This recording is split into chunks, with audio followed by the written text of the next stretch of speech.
रूप से मिलनी चाहिए। क्योंकि एक बार को आप सोचिए, आखिर उस बच्चे की गलती क्या होती है जो एक गरीब घर में पैदा होता है और उसको बेहतर शिक्षा से वंचित होना पड़ता है। शिक्षा के सामने एक पैसे की दीवार खड़ी है, जो जितनी ऊंची दीवार लांघ सकता है, जो जितना अधिक पैसा शिक्षा पे खर्च कर सकता है, वो उतनी बेहतर शिक्षा पा सकता है। लेकिन अगर एक देश एक है, लोकतांत्रिक देश है, तो शिक्षा भी सबको एक समान रूप से तो मिलनी ही चाहिए।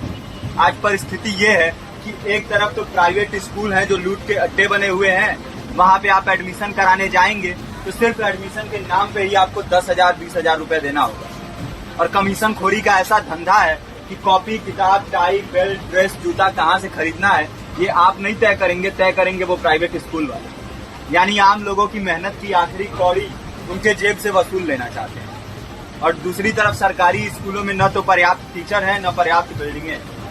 2019 का ही ये पुराना आंकड़ा है कि हर 100 में से 52 स्कूलों में या तो एक टीचर है या 2 टीचर हैं। और उन्हीं टीचरों के ऊपर जिम्मेदारी थोप दी जाती है कि जनगणना करो, मतगणना करो, पशुगणना करो, तमाम काम करवाए जाते हैं। और 19 के बाद से तब से कितने टीचर रिटायर हुए होंगे और 18 के बाद से कोई टीचर की वैकेंसी भी नहीं है।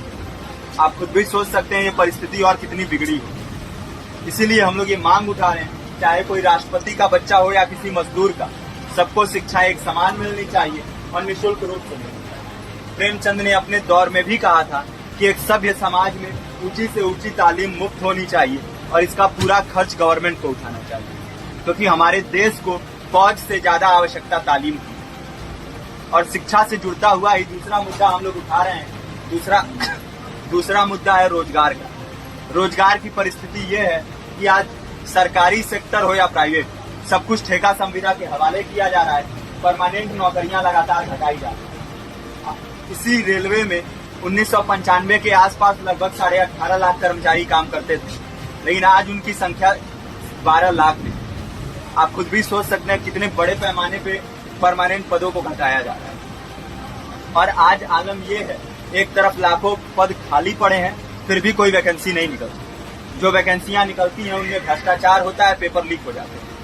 RO, UP police, BPSC, SSC, CGL, ऐसे तमाम पेपर लीक हो चुके हैं, आप लोग भी जानते हैं। अभी नीट की धांधली में ये पता चला कि एक एक पेपर 30 लाख से 50-50 लाख रुपए में बेचा गया। हम और आप तो ये पैसा नहीं दे सकते। पूरी की पूरी कारस्तानी सरकार, प्रशासन, शिक्षा माफियाओं की होती है। और भुगतता कौन है? आम घरों के लोग, जो लोग सालों साल तैयारी करते हैं, दिन भर में 10-10 घंटे, 12-12 घंटे पढ़ते हैं। और इतनी कड़ी मेहनत के बाद, सालों साल की मेहनत के बाद उनके हाथ लगती है तो सिर्फ हताशा, निराशा, अवसाद। बहुत से छात्र नौजवान जो इस बेबसी में, इस डिप्रेशन में नहीं जी पाते, आत्महत्या तक के कदम उठा लेते हैं। लेकिन ये देश की विडंबना है कि टीवी चैनल, अखबार, मीडिया, नेता, मंत्रियों के लिए कहीं ये कोई मुद्दा नहीं है। उनके लिए मुद्दे हैं तो जाति, धर्म, रंग, नस्ल, अगड़ा पिछड़ा। आज जब पूरी परिस्थिति इतनी भयावह है तो ये जरूरी है कि लोगों के बीच में जाया जाए, लोगों को संगठित किया जाए और एकजुट किया जाए। क्योंकि आज अगर अपने मुद्दों पर बोलेंगे नहीं तो कल को ये परिस्थिति और बिगड़ेगी। हो सकता है ले दे के अपनी जिंदगी तो हम लोग काट ले जाएंगे, लेकिन आने वाली पीढ़ियों को क्या भविष्य देके जाएंगे, ये भी सोचने वाली बात है।